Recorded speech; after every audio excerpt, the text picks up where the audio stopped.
мысалы астағфирулла ва атубу илейхиді өзіңіз отырып соны бірнеше мәрте асықпай айта беретін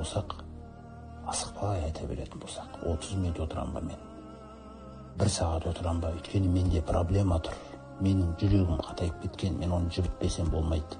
Мен оны жібітпесем, мен айналама береке шашпаймын мен тіпті намаз оқып жүрсем де, сол қатып қалған жүрекпен оқимын оны. Сондықтан мен оны жібіту үшін, мен осындай зікір сөздерді пайдалану керекпін.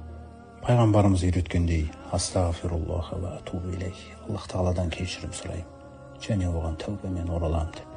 Мен оны соның әрқайсысын ақырын айтып отыру керекпін.